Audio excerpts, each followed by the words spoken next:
UFC 277 is this Saturday, and here's my bets for this card. First fight I'm gonna talk about. I can't wait for this one. It's gonna be a banger. I know a lot of people are talking about it, but I feel it's still like not enough people are talking about it. Brandon Moreno versus Kai France rematch. Moreno got the best of him the first time. I think it was like 2018. He got a decision. But Kai France had some success in that first round for sure. And Moreno took over in that second and third and won a decision. This one, man, I think it's going to be even better. Obviously, it's a 5-round fight, so that's one reason. I was there for Kai Friend's last fight against Askar in Columbus live, and he's a fan favorite, man. Like the crowd was going nuts. I was talking to my boy, like, bro, what the fuck is going on here? I didn't know so many people were so like such huge fans of Kai France. Don't get me wrong, I'm a fan of him, but it was just crazy. Good performance. It was a close fight against Askar. He got the decision. I thought he won. It was a real close fight, but I think with the judges being swayed by the energy of the crowd, they were going nuts. They were so loud. That was the loudest they were that whole night for the full card. It was crazy. I'm like, man, it's nuts. But he did great. His takedown defense is pretty good. He showed a lot in that last fight. The thing with him though, like he's got good striking. Obviously, he's from City Kickboxing, and things like that. And he's got a nice right hand. But the thing with what I see is that he telegraphs it a lot, in my opinion. And he's even though he's got better since he fought Moreno in the first fight, I still don't think he's a complete MMA fighter, in my opinion. Moreno, he's got the experience. He's been in 5-round fights multiple times. Tough Mexican. He's just got that grit about him. I think he's a complete MMA fighter. Got good takedowns, good submission threats, and he's been evolving too the last couple of years. He's trained with Canelo. His boxing's crispy. A lot of people are saying like Kyle France striking is gonna be way better than Moreno's, and I disagree. I think Moreno is actually the better technical striker, but France does have the slight power edge, in my opinion, especially with that right hand. Like I said, that right hand is tough.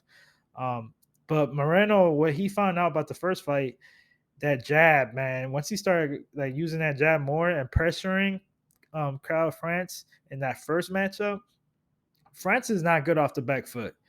And Moreno found that out real quick. So that's why he started pressuring. And I see him just taking over this fight. I think he starts a little bit slow. I think France had some success the first couple rounds.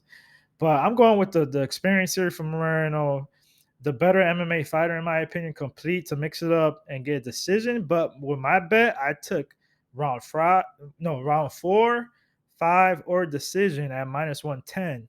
And then I sprinkled round 4 plus 1800 and round 5 plus 2500 because I can see Moreno getting a late sub here after France kind of, like I said, he doesn't have 5-round experience. So there could be a point in this fight that he starts getting, his gas tank starts disappearing.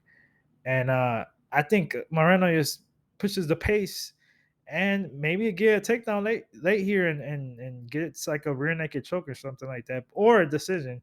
I love the bet. I'm pretty confident in Moreno. It should be a banger for sure. Fight of the night. Let's go. I can't wait for this fight. Next fight I'm gonna talk about is Nick Murano. I killed that last name. I'm horrible with names. And Pretoria. This should be a scrap too, man. There's a lot of good fights on this card. I'll tell you right now. I like the dog in this one. He might not be the dog right now. I got him at plus 119. I wish I could have got a better number. I think he was like at plus 140, plus 135, and that's Nick Murano. It's more.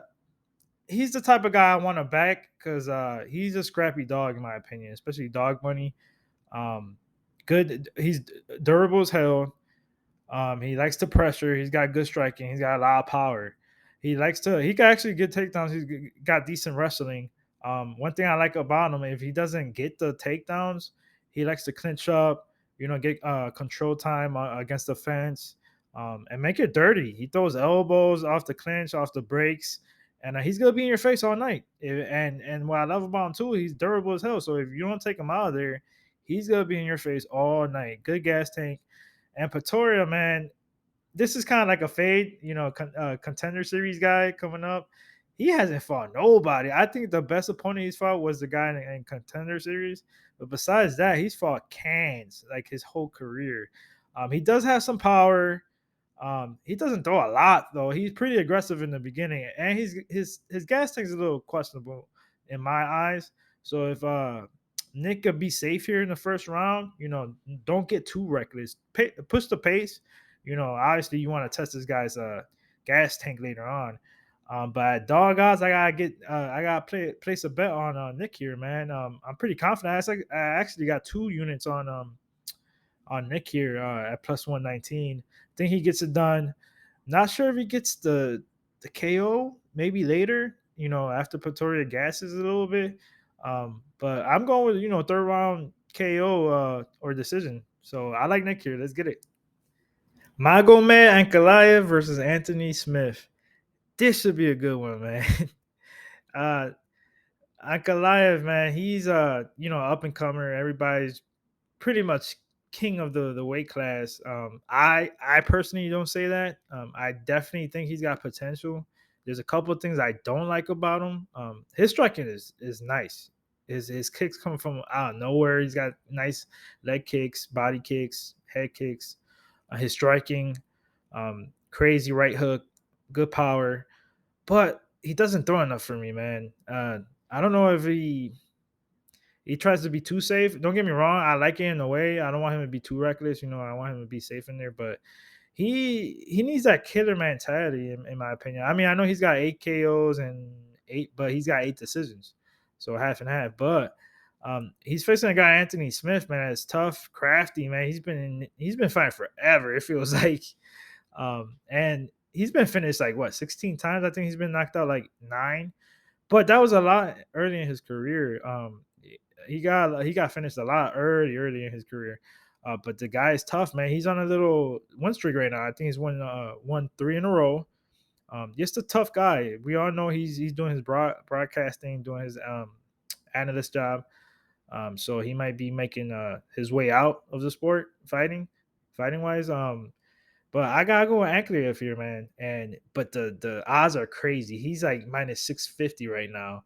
So the way I did this, I bet Ankalaev by decision at plus money, plus 110.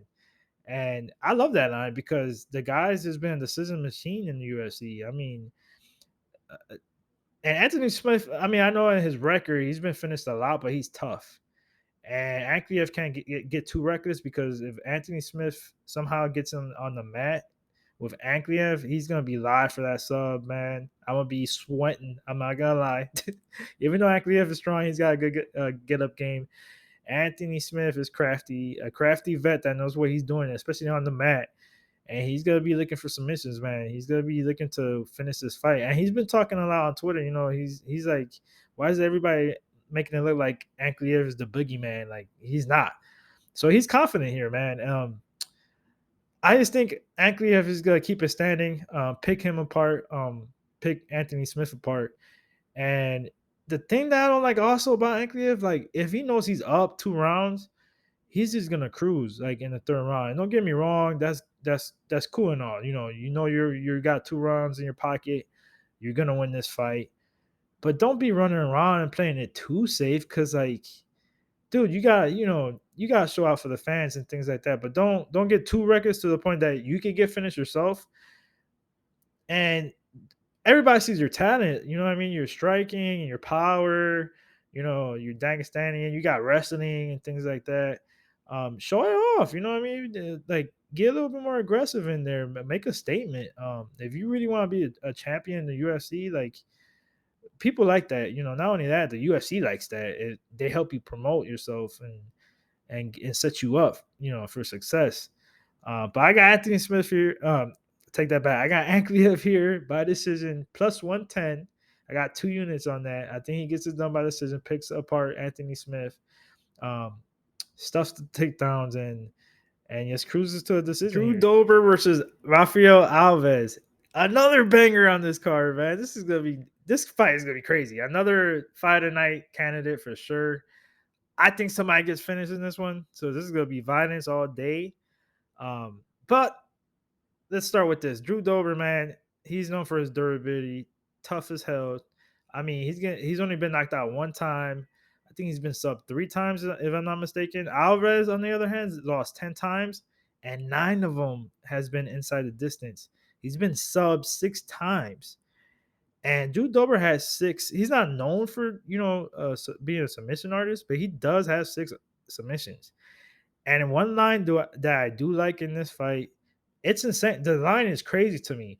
Drew Dober by submission plus 1,800. I gotta sprinkle that. I have to. That line is insane to me. Like, especially Alves, that's known to gas after the first round, even though he's been improving the last couple fights because he moved up a weight class. Because he used to not make weight a lot in that lower weight class. But this should be violence all day. He's definitely Alvarez is gonna be definitely live for the first round and a half. So Dober can't get too crazy in there. He's got to watch out his neck because Alves does have a good guillotine. And he's got decent submissions too, but he's got power for sure. His counters are crazy. He's got a nice right hook. But I just like Dober, man. I like Dober here. So what I did, I took him by submission at plus 1,800, and I think this fight is gonna finish. So what I did, I took Dober round 2 plus 450, a little sprinkle, and round 3 is plus 1,000, which is nuts. If he gets Alves to the second, third round with Alves gas tank, he's definitely alive for a finish. And that sub prop, like I said earlier, is insane. And an insane number. I think the bookies fucked up on this one. Cause like plus 1,800, you don't have to put a lot on it, obviously, to win big here. But I expect violence in this one for sure. Alves is definitely live in this one. Another fight of the night candidate. Can't wait for this one. Do Dober. Let's get this shit done. The card close and Rafa Garcia, man. This one is interesting. Honestly, I wasn't gonna touch this fight betting wise, but then I found a spot that I really like. Digging into this one close, everybody